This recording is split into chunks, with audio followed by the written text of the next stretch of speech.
먹는 문제, 배부른 문제는 어떤 것과 관련이 되어 있냐? 이제 반대를 보면은 줄인다라는 거는 가난하다, 궁핍하다 그런 거죠. 제 시 중에 그릇에 대한 기억이라는 시가 있습니다. 잠깐 소개를 할게요. 그릇에 대한 기억. 속을 채우건 아니 채우건 배부름을 몰랐을 때에는 비어 있음이 이처럼 비겁한 줄 몰랐다. 무엇을 비운다는 것이 무엇을 채우는 일보다 얼마나 어려운가. 중년의 공복감은 이마에 어설픈 도끼로 드러나 그저 까닭없이 분노한다.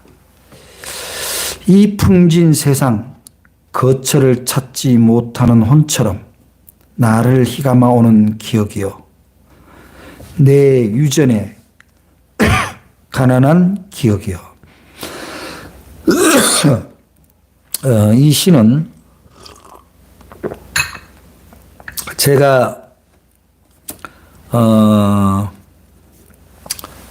회사 망하고 다시 이제 그것을 극복하는 과정에 쓴 시입니다. 하나님이 저를 도우셔서 그런 어려운 시절에 주님이 도와주셨는데 그 과정에 사람이 가난하다는 것,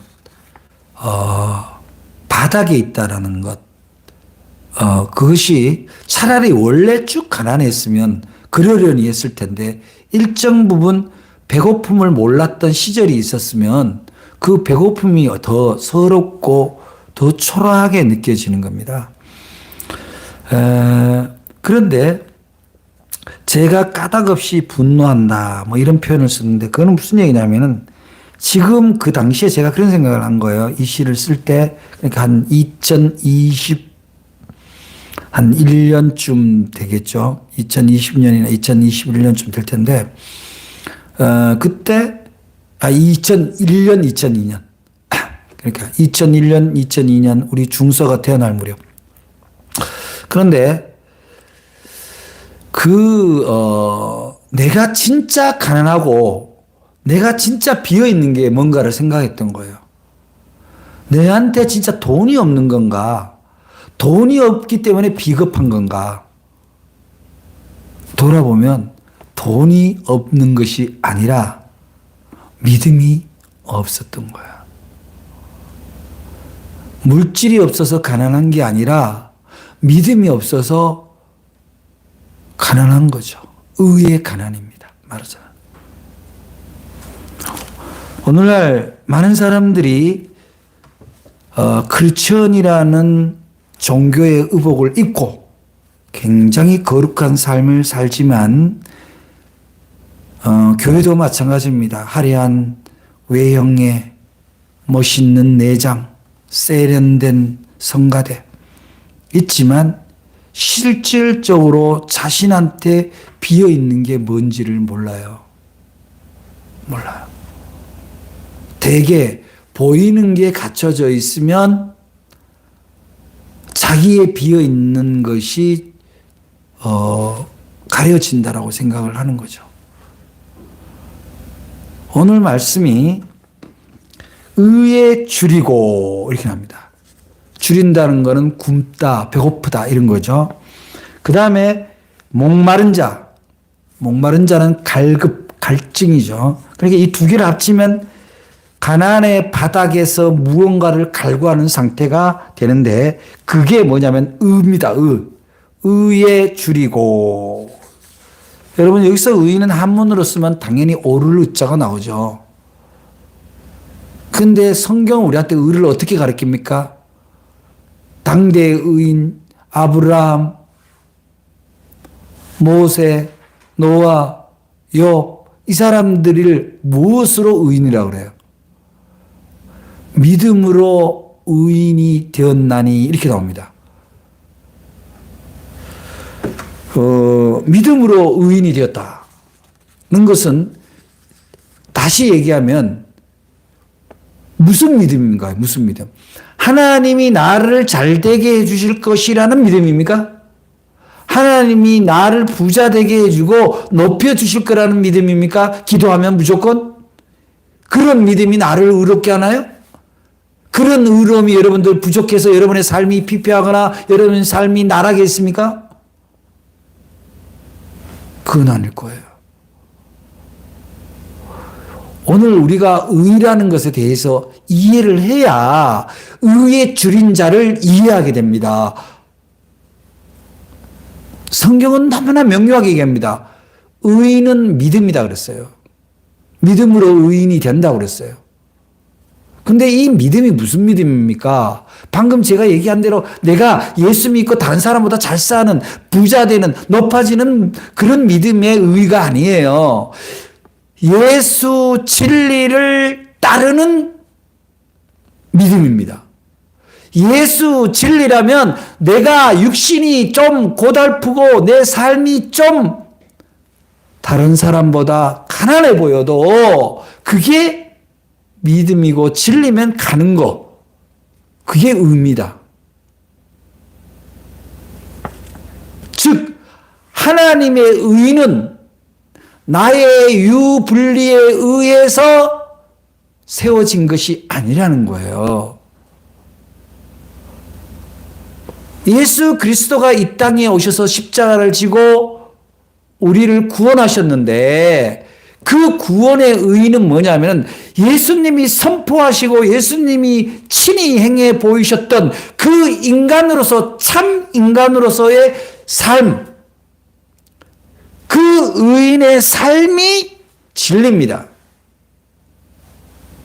그 진리의 삶을 사는 사람을 우리는 의인이라고 하죠. 극명하게 정리된 사람이 바로 욥 아닙니까? 가진 게 다 뺏겼는데도 그는 주신 이도 하나님이요 가져가신 이도 하나님이시기 때문에 하나님에 대한 원망이 전혀 없고 그 믿음을 지켰습니다. 가장 극명하게 지킨 분이 누구예요? 바로 예수 그리스도 아닙니까? 예수 그리스도는 당신의 목숨을 내어놓기까지 의의를 지키신 거예요.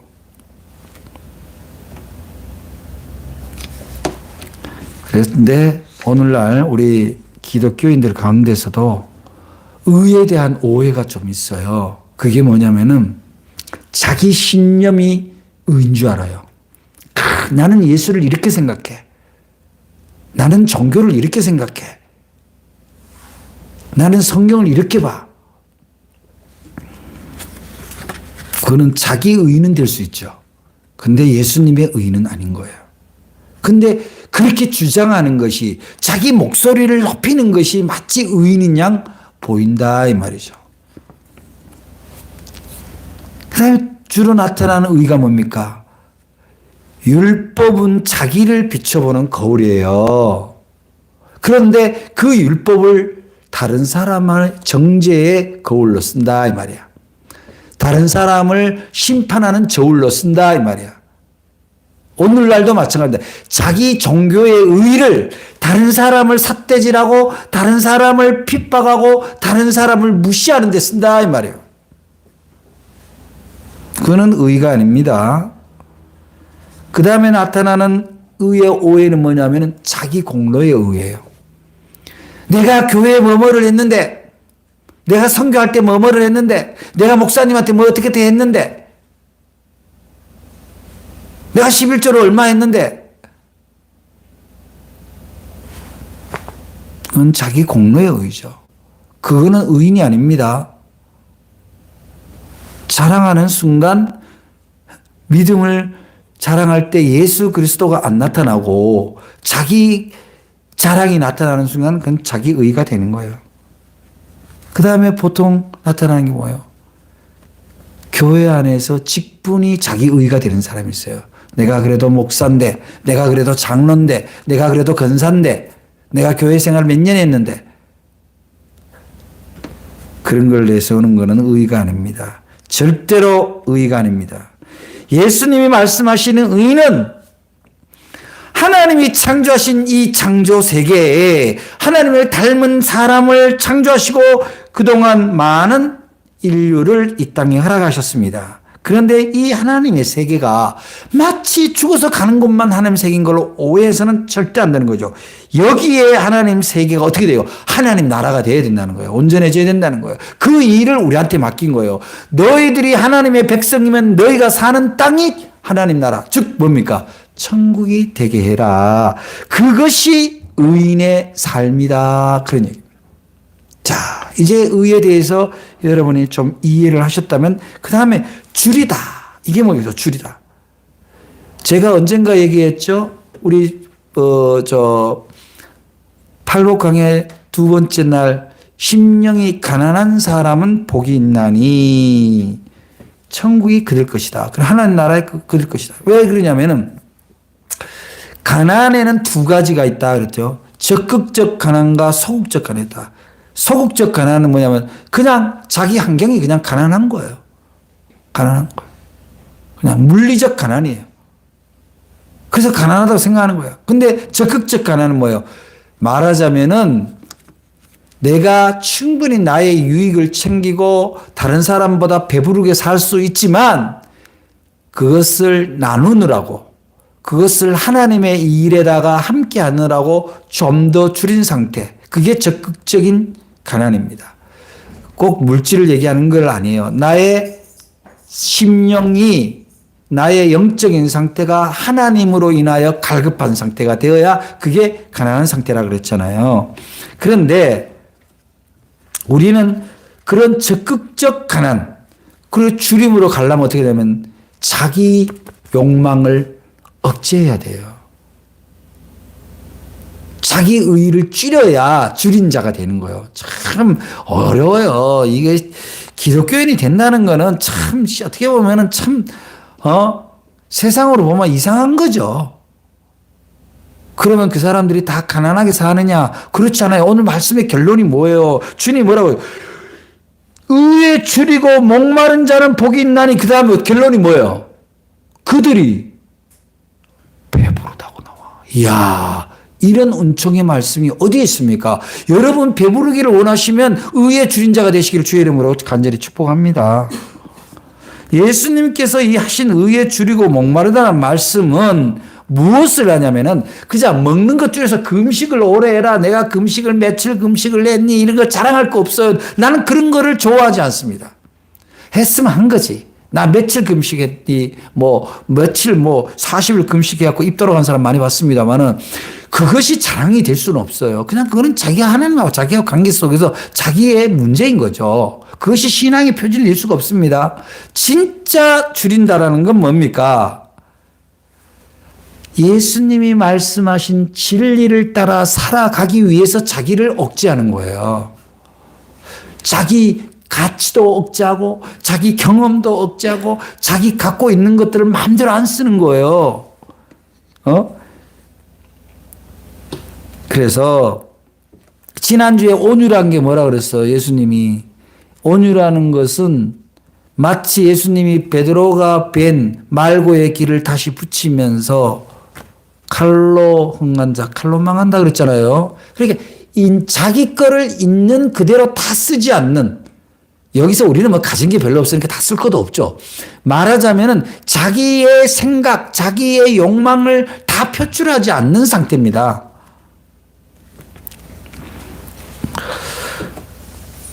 예수님이 이 땅에 오셔서 보여주시고 했던 하나님 나라는 어떤 모습일까요? 종교주의가 세상을 지배하는 것이었을까요? 그렇지 않아요. 예수님이 이 땅에 오셔서 예수님이 보여주시고 했던 하나님 나라는 사랑과 공평입니다. 여러분, 사랑과 공평을 어떻게 구분됩니까? 사랑만 하면 안 돼요. 사랑은 언제나 가까운 사람을 향하게 돼 있어요. 나보다가 낮은 사람으로 향하게 돼 있다고. 근데 공평은 뭐예요? 차별을 두지 말라는 거예요. 차별을 두지 말라. 하나님 나라는 그래서 공평과 사랑이 있어야 되는데 불의한 세상은 어떤 세상입니까? 공평이 사라진, 평등이 사라진 세상이에요. 똑같이 귀한 하나님이 허락한 생명인데 누구는 천박한 대우를 받고 누구는 예우를 받냐 이 말이에요. 사람을 수백 명 수천 명 죽인 자가 독재자가 예우를 받고 까닭없이 희생당한 젊은이는 무시당해서는 안 된다는 거죠. 쉽게 말하면. 그런 세상은 하나님의 의가 사라진 세상이에요. 여러분, 우리는 지금 그런 세상을 살고 있는 거예요. 저 팔레스타인의 가자 지구와 이스라엘의 전투를 보면 하나님의 의가 사라진 것입니다. 어떻게 하나님 이름으로 사람을 그렇게 죽일 수가 있나요? 어떻게 병원을 폭격할 수 있나요? 자기 종교를 내세우는 것이 결코 하나님의 의가 아니라는 것을 여러분들이 깨달으시기를 바랍니다. 어떤 거냐? 예수님이 얘기하는 건 함께 기뻐해라 이런 거예요. 함께 슬퍼해라. 이게 하나님의 의고 예수님이 공생에서 가르쳐 주신 거예요. 왜 예수님이 죄인과 이방인을 구원합니까? 왜 그들을 병을 고칩니까? 바로 그들도 하나님의 예비 자녀이자 하나님의 피조물입니다. 사랑해야 될 대상이다 이 말이죠. 그런데 기독교 2000년 역사에 여전히 차별과 무시가 종교 안에 있다 이 말이죠. 오늘날 사람들이 위기의 시대라고 얘기합니다. 무슨 위기의 시대인가요? 첫 번째 꽂으면 먹고 살기 힘들다. 경제적 위기라고 얘기합니다. 그래서 많은 사람들이 기도할 때 하나님 이 어려운 경제 문제를 해결해 달라고 기도합니다. 정말 그것이 위기의 출발일까요? 여러분 경제 위기는 왜 옵니까? 경제라는 사이클이 산업이라는 사이클이 어느 한쪽이 왜곡되어 있는 거예요. 경제라는 피가 잘 흘러야 되는데 어느 쪽에 동맥경화가 일어나면 위기가 오는 거예요.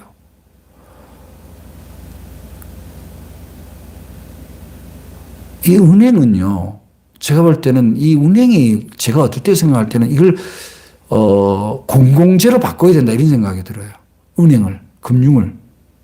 이 금융은요, 사기업이 된 이 금융은 경기가 불어나면 이율을 높여서도 자기 손해 하나도 안 봅니다. 경기가 좋으면 이율을 낮추지만 그것도 역시 자기 기본 이율을 낮추지 않아요, 절대로. 전에는 이체할 때 다 그냥 무료였고 뭐가 없어요. 통장 만드는데 다 공짜예요. 근데 지금은 통장 만드는데 돈 받고 이체하는데 돈 받고 카드 만드는데 돈 받고 수수료를 다 받습니다. 자기 돈인가? 이쪽 주인의 돈을 갖고 이쪽 주인의 뭘 바꿔주는데 왜 지가 돈을 받냐고. 단순하게 생각하면 바로 경제에 대한 정의가 무너진 거예요. 그래서 저는 결국 그게 뭐냐면은 경제가 위기가 핵심이 아니다. 사람들의 가치, 정신의 위기다. 이렇게 생각합니다.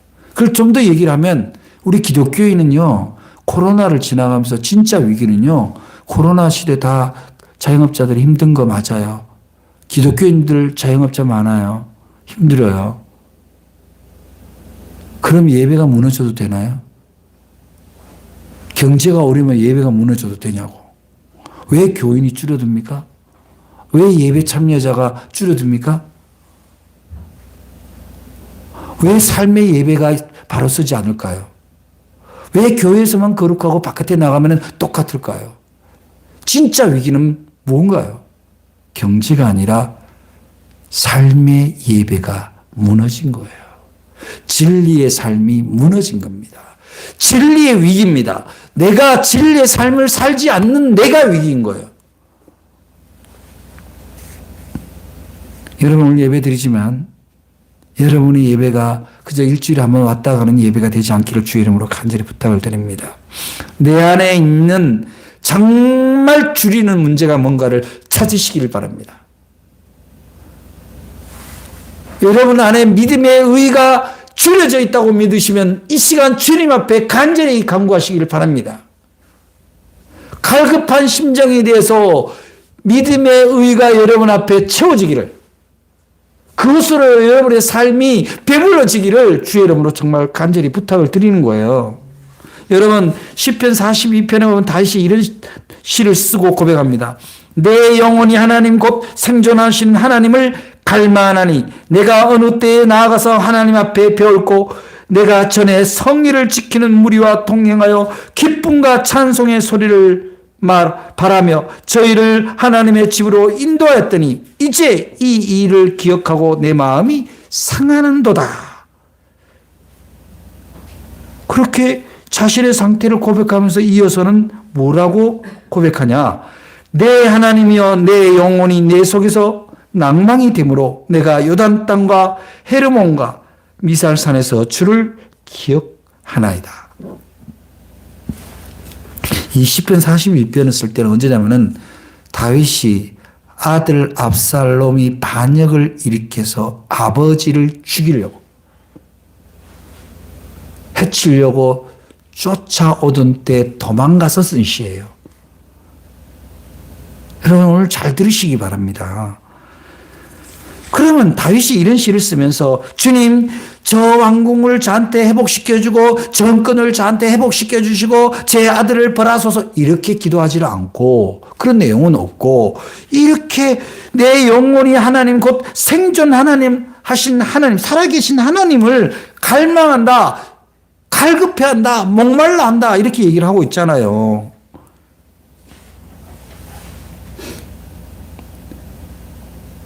그럼 뭐 다윗은 자기 왕권에 대한 그 욕망이 없고 나라를 회복시키고 하고 싶은 그런 희망이 없었을까요?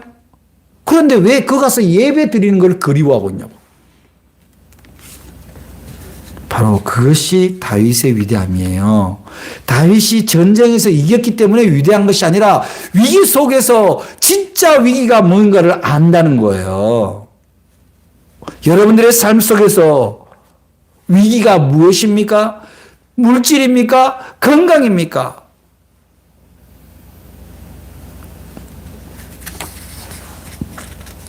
예배 위기가 여러분에게 도래했다면 지금 갈급한 심정으로 주님 앞으로 돌아오시기 바랍니다. 여기 보면은 다윗이 여기 지명한 땅 있잖아요. 땅 보면은 뭐 여기 뒤편에 보니까 요단 땅, 헤르몬, 미살산 이렇게 나오는데 여기가 예루살렘하고는 엄청 떨어진 곳이에요. 그 떨어진 곳에서 멀리 떨어진 곳에서 거기서 뭘 그리워하는 거예요? 내가 왕자에 앉았던 자리를 그리워하는 게 아니라 예배를 그리워하고 있다는 거예요. 저는 다윗에 대한 호흡 좋았다가 싫었다가 존경했다가 별로였다가 이런 게 왔다 갔다 하는데 이게 성경에 기록된 다윗의 이유입니다. 여러분 정말 타는 목마름으로 여러분 신앙의 위기를 주님 앞에 고백하시기 바랍니다. 그러면 그렇게 타는 목마름으로 하나님 앞에 하나님에 대한 믿음과 예배를 줄이고 있다라고 생각하는 사람들은 바로 무엇을 그 다음에 꿈꾸게 되나요? 바로 예수 그리스도, 인자이신 예수 그리스도입니다. 하나님의 독생자이자 곧 하나님이신 그 예수님은 믿음의 대상이긴 하지만 우리의 삶의 표준이 될 수는 없어요. 예수님이 우리의 삶의 표준이고 스승이 되는 것은 그의 공생애에 보여준 겁니다. 그분의 보여준 것은 오직 공의와 사랑이었어요.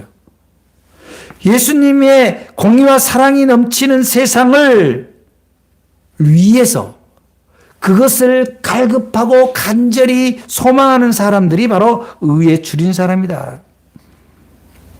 그 사람들은 어떤 생각을 가지고 있을까요? 위기에 빠진 사람, 슬퍼하는 사람, 사랑이 없어서 울고 있는 사람, 이 사람들을 외면하지 않는 사람들이죠. 불의를 보고 침묵하지 않는 사람들입니다. 여러분, 중간이란 감옥을 제가 시를 쓴 적이 있어요. 세상에 중간은 없어요. 어중뛴 건 없어요. 불의를 보면 불의하다고 얘기해야 됩니다. 그것이 나라이든 교회이든 불의는 불의라고 해야 돼요. 그 사람이 바로 예수님이 보이신 바로 의의 삶을 실천하는 사람이라고 볼 수 있는 거죠. 그러한 사람들은 어떻게 자신의 그 의에 대한 목마름, 주림을 채워갈까요? 오늘 말씀을 통해서 보면은 우리 삶에서 의에 줄이고 목마름을 경험한 사람들은 어떤 변화가 일어납니까? 바로 하나님 중심, 예수님 중심으로 바뀌어집니다. 하나님 중심, 예수님 중심으로 바뀌는 것은 그저 내가 주님 앞에 주술적으로 뭘 요구하고 외우는 문제가 아니에요. 사람의 품질 자체가, 인격 자체가 완전히 바뀌는 상태입니다. 아까 전에 제가 한참 어려울 때 쓴 시, 그릇에 대한 기억이라는 시, 우리 중서가 태어나고 얼마 안 됐을 무렵에 쓴 시인데요. 그런 시가 찌어진 이후에 제가 어떻게 바뀌었을까요? 그 평신도 시절에 그냥 습관처럼 교회에 가고 그냥 교회 프로그램에 참여하고 봉사하는 것이 마치 신앙생활의 다인 걸로 생각했어요. 근데 나락으로 떨어지고 보니까 예배 회복이, 성령님을 만나는 일이, 그리고 그 만난 성령님을 통해서 진리의 삶을 사는 것이 그다음부터 인생이 바뀌는 거다. 진리의 삶이라는 건 다른 거 아닙니다. 바로 이 땅에 하나님의 나라를 이루는데 참여하는 삶입니다. 하나님의 역사에 동의하고 하나님과 동행하는 삶입니다. 그건 다른 거 아니에요. 하나님이 예수님이 보여주신 대로 죄인이 있는 곳에 가야 되고 병든 자에게 가야 되고 가난한 자에게 가야 합니다. 그들을 붙들고 가야 합니다. 내 정서에 맞는 사람만 골라서 사귀는 것이 아니라 근친상간처럼 가까운 사람끼리 지네들끼리만 좋고 천국을 이루는 것이 아니라 하나님이 애타게 찾는 잃어버린 양이 있다면 그 사람에게로 가야죠. 그들과 함께 해야죠. 근데 그렇게 하려면 힘들어요. 어떻게 해야 됩니까? 기도를 해야 돼. 의에 줄인 사람은요, 바로 하나님 나라를 이루는데 참여하겠다는 결단이 있고, 그 다음에 두 번째 단계는 기도를 합니다. 하나님, 이게 하나님 보시기에 옳은 일입니까? 하나님, 이 일을 제가 어떻게 참여할까요? 저를 어떻게 쓰시겠어요? 내가 하나님이 하라는 대로 할게요. 그럼 그렇게 가야 되는데 막연합니다. 난 기도하는데 하나님 응답 없는데요. 가지 말라나 봐요. 그런 일 하지 말라나 봐요. 거기에 보태주지 말라나 봐요.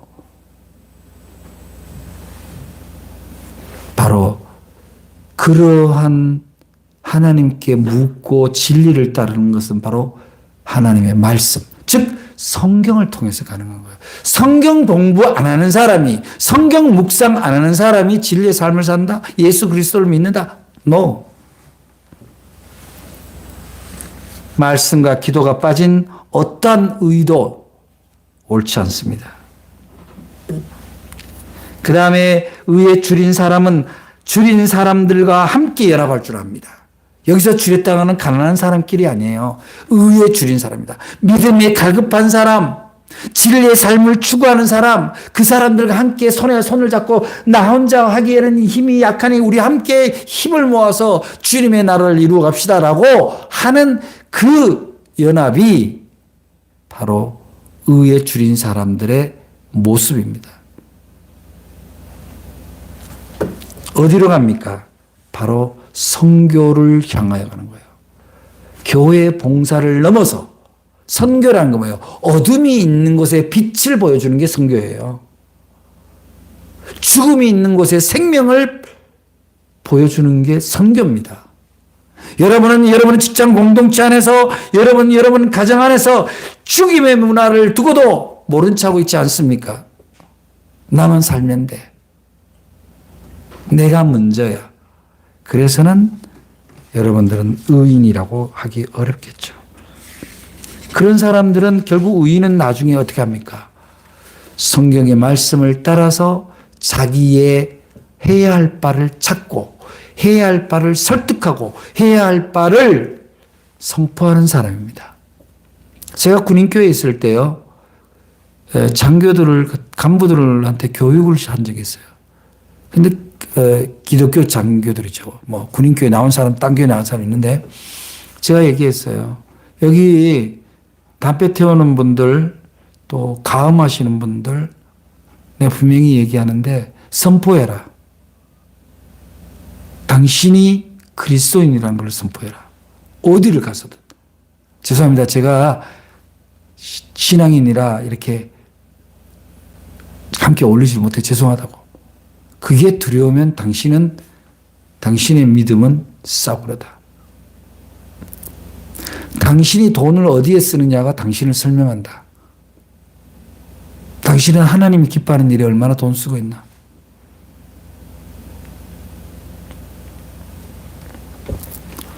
그랬더니 뭐 간부들이 군인교회 좀 나오고 헌금도 하고 그러더라고. 군인교회 대대급 교회에서요, 자립하는 교회가 있을 수가 없어요. 그거 자립했어요. 그 교회가.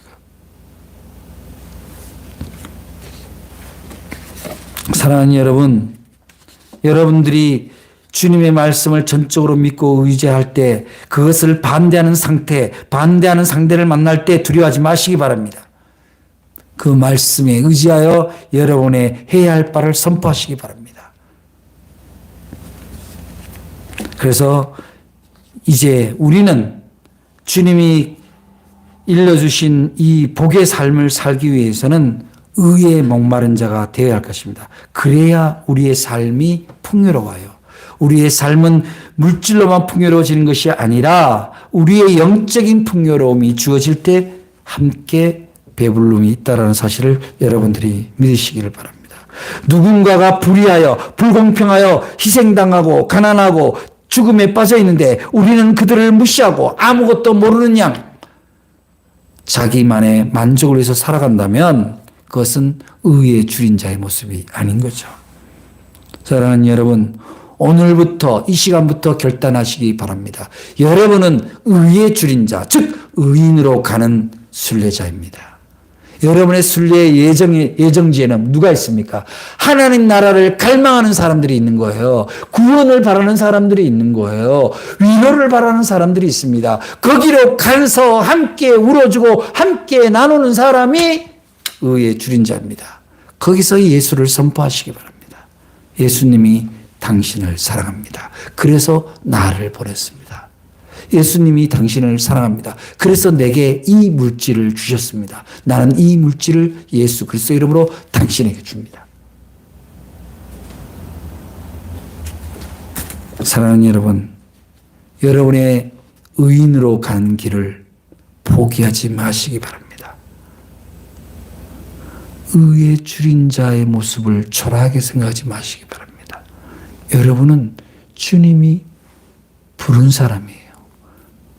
여러분을 부른 주님이 여러분을 배부르게 하실 거예요. 어떻게 하면?